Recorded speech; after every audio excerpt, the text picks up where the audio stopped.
Hi guys. Toby said, you put that lipstick on your mouth again. That smells funny. I have another package to open. I just went to the mailbox. We have had the nicest day. It's been rainy, kind of drizzly, not really raining. It's not storming for sure.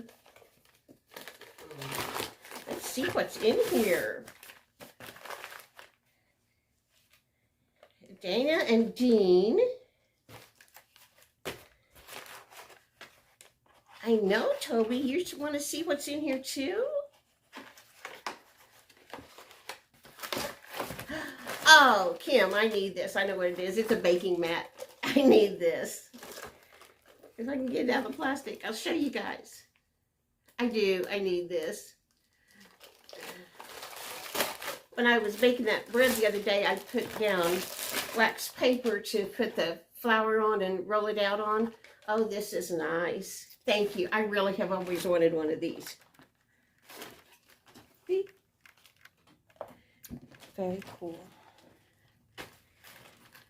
And it's got the sizes, like I guess if you're making a pie crust, so you get it just right. Very nice. Thank you so much, Kim. I'm going to go make that chocolate cake now. I started to, last night when I got the pan from yesterday, I had just pinned the day before this recipe for a cake for two that was carrot cake. And I got started getting ready to make it, got all my ingredients out, and I ran out of carrots. I didn't have any carrots, so I didn't get to make that. But now I'm going to make a chocolate cake. Taylor made this cake this morning. Let me show you that. It'll be right here. Okay, here comes the clip. Turned off. My granddaughter Taylor loves to decorate cakes, and she was tickled pink to have that little pen to be able to use when she got here today. She made a strawberry cake, and here she's starting to decorate it.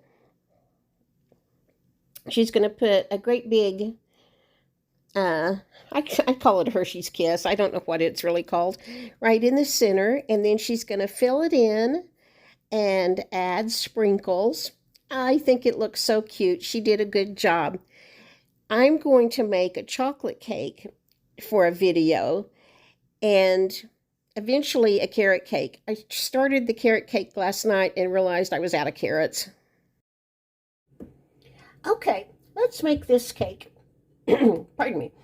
This is a half a cup of flour and 1/4 cup of Hershey's cocoa. You're supposed to sift those together, but I'm just going to whisk them together. And then I'll be back with the next ingredients.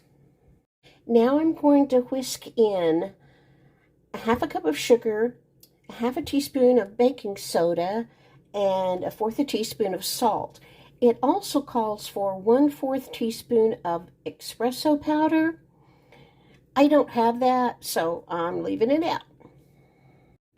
The next ingredient I need is 1/3 cup of buttermilk.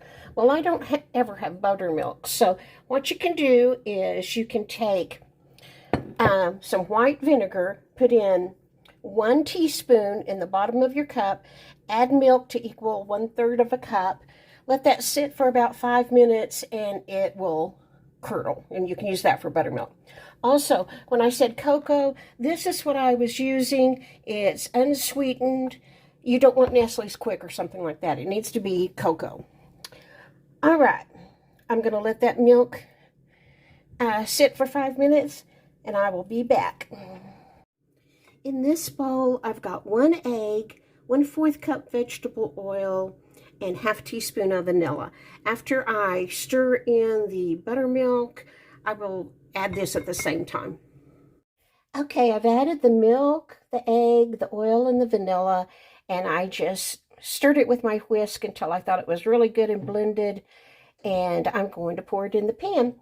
Now, what they said to do with your pan is to spray it with nonstick spray and then cut a circle of parchment paper to put in the bottom. I'm out of parchment paper, so we're just going to go with the spray and see how that'll do. Okay, I baked it at 350 degrees for 30 minutes, and now I'm going to let it cool for a bit and see if I can get it to turn out of this pan. Well, it came out of that pan just nice as could be. I let it sit for about, I'm going to say maybe 20 minutes before I tried to get it out of the pan, and it came out perfect. This is my butter that I'm melting for the frosting. When the cake is good and cold, it's still pretty warm, I will do the frosting and show you what it looks like. I'm ready to make the frosting. It is 1/4 cup of butter softened, 1 cup powdered sugar, 1/4 a cup of cocoa, a 1/2 teaspoon of vanilla, and 1 tablespoon of milk.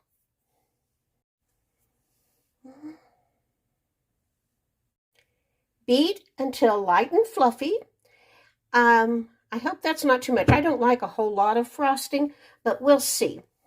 And I don't think this is a 1 or 2 serving cake. I think it's a 4 serving cake. Okay, there it is. I should have had my granddaughter frost it because she's a lot better than I am. But I think that was just about the perfect amount of frosting. I certainly wouldn't have wanted any more. So I will taste it and let you know what I think. Okay, that's 1/4 of the cake. That's really too big of a piece for me. And I think it's too much frosting. The frosting wasn't as sweet enough as I wanted. I would put in a little more powdered sugar and add a little more milk. Or not put in as much Hershey's cocoa. A lot of people probably would like it. I'm just not really big on frosting, but the cake part is really good. Honestly, after I ate my piece of cake, I thought the frosting was just too much. But that's me. I don't like canned frosting. I don't like most homemade frostings unless it's cream cheese. I would prefer to have the cake with powdered sugar on top. But that's just me. The site where I got the recipe from had 5 stars. It had 5 stars. So obviously those people like the frosting. Okay, guys, that's all I have for today. Talk to you tomorrow. Bye.